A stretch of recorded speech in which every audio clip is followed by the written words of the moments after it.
Dark web এই নামটা শুনলেই কেমন একটা রহস্যময় অনুভূতি হয় তাই না? অনেক ভুল ধারণাও আছে এটা নিয়ে, কিন্তু এর পেছনের প্রযুক্তিটা আসলে কি? তো আজকের এই মাস্টার ক্লাসে আমরা ঠিক এই কাজটাই করব, একদম গোড়া থেকে ডার্ক ওয়েবের প্রযুক্তিটাকে বুঝে নেওয়ার চেষ্টা করব। চলুন শুরু করা যাক। আজকের এই যাত্রায় আমরা ধাপে ধাপে এগোব।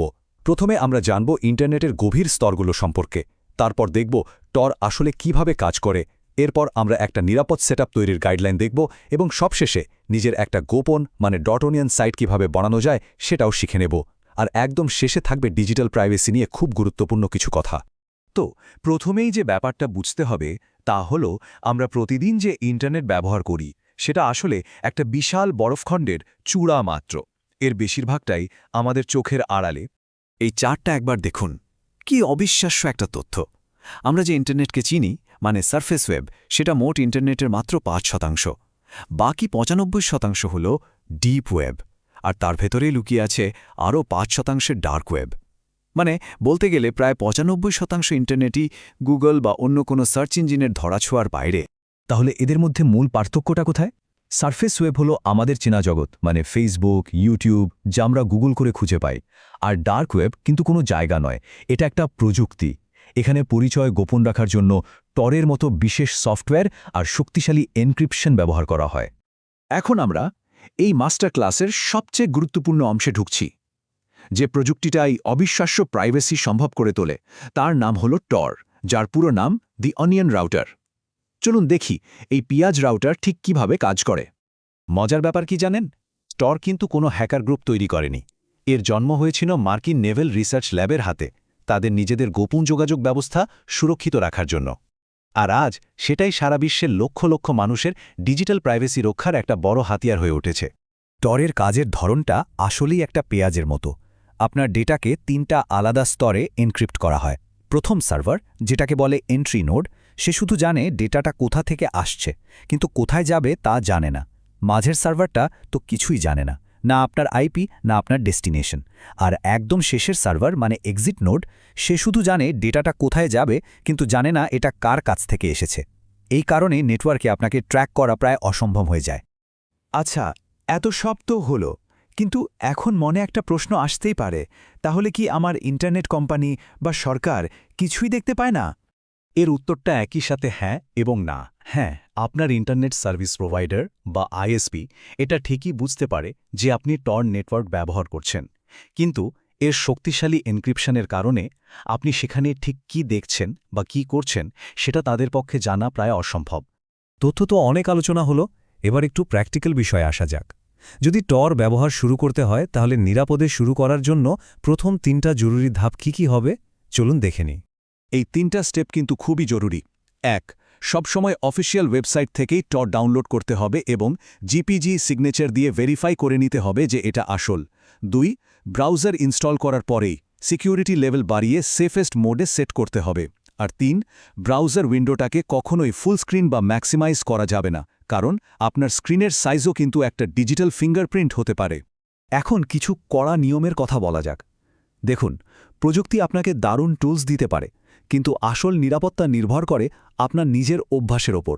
আর এই অভ্যাসগুলোকেই একসাথে বলা হয় অপারেশনাল সিকিউরিটি বা অপস্যাক। চলুন এর কিছু গোল্ডেন রুলস জেনে নিই। এগুলো হলো সেই নিয়ম যা ভাঙা চলবে না। যেমন, নিজের আসল পরিচয় আছে এমন কোনো অ্যাকাউন্ট, যেমন জিমেল বা ফেসবুক, ব্যবহার করা যাবে না। কোনো ব্রাউজার এক্সটেনশন ইনস্টল করা যাবে না। আর সবচেয়ে গুরুত্বপূর্ণ, কোনো কিছু ডাউনলোড করার আগে ১০০ বার ভাবুন, কারণ একটা ফাইলের মেটাডেটা আপনার আসল পরিচয় ফাঁস করে দিতে পারে। আর এই স্লাইডের কথাটা খুব মন দিয়ে খেয়াল করুন। আপনার অপারেটিং সিস্টেমও কিন্তু নিরাপত্তার একটা বড় অংশ। বলা হচ্ছে, উইন্ডোজের মতো অপারেটিং সিস্টেম আপনার কার্যকলাপের তথ্য তাদের সার্ভারে পাঠাতে পারে। তাই সর্বোচ্চ নিরাপত্তার জন্য লিনাক্স ভিত্তিক সিস্টেম, বিশেষ করে টেলস ওএস ব্যবহার করার পরামর্শ দেওয়া হয়।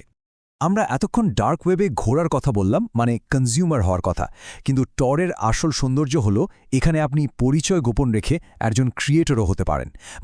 নিজের একটা ডটঅনিয়ন সাইট বা হিডেন সার্ভিসও হোস্ট করতে পারেন। চলুন দেখি সেটা কিভাবে সম্ভব। আচ্ছা, হিডেন সার্ভিস জিনিসটা আসলে কি? সহজ ভাষায়, এটা এমন একটা ওয়েবসাইট যার সার্ভারের আসল আইপি অ্যাড্রেস বা ফিজিক্যাল লোকেশন পুরোপুরি গোপন রাখা হয়, আর এর ঠিকানাগুলো .onion দিয়ে শেষ হয়। শুনে হয়তো খুব জটিল লাগছে তাই না?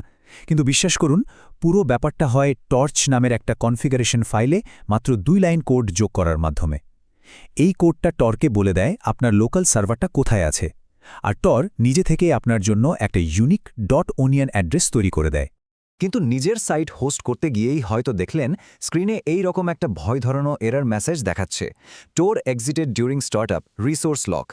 নতুনদের জন্য এটা বেশ ভয়ের কারণ হতে পারে, কিন্তু ঘাবড়ানোর কিচ্ছু নেই। এর কারণটা আসলে খুবই সাধারণ।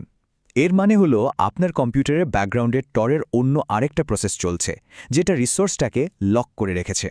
সমাধান খুবই সহজ। চলমান সব টর প্রসেস বন্ধ করে আবার চেষ্টা করুন, দেখবেন সমস্যাটা নিমিষেই চলে গেছে। আমাদের এই মাস্টার ক্লাসের একদম শেষ পর্যায়ে চলে এসেছি। এখানে আমরা শুধু টুলস নিয়ে নয়, বরং এর পেছনের দর্শনটা নিয়ে একটু কথা বলবো। আমাদের মনে রাখতে হবে, ডিজিটাল জগতে প্রাইভেসি কিন্তু ডিফল্ট কোনো অপশন নয়, এটা একটা সচেতন পছন্দ। আংশিক আর সম্পূর্ণ গোপনীয়তার পার্থক্যটা বোঝানোর জন্য ক্রিপ্টোকারেন্সির চেয়ে ভালো উদাহরণ আর হয় না। দেখুন, বিটকয়েনের সব লেনদেন কিন্তু একটা পাবলিক খাতায় লেখা থাকে। আপনার পরিচয় একবার ফাঁস হয়ে গেলে আপনার পুরো আর্থিক ইতিহাস সবার সামনে চলে আসবে। অন্যদিকে মনেরোর মতো প্রাইভেসি কয়েনের লেনদেন পুরোপুরি এনক্রিপ্টেড। কে কাকে কত পাঠাচ্ছে তা বাইরের কারো পক্ষে জানা প্রায় অসম্ভব।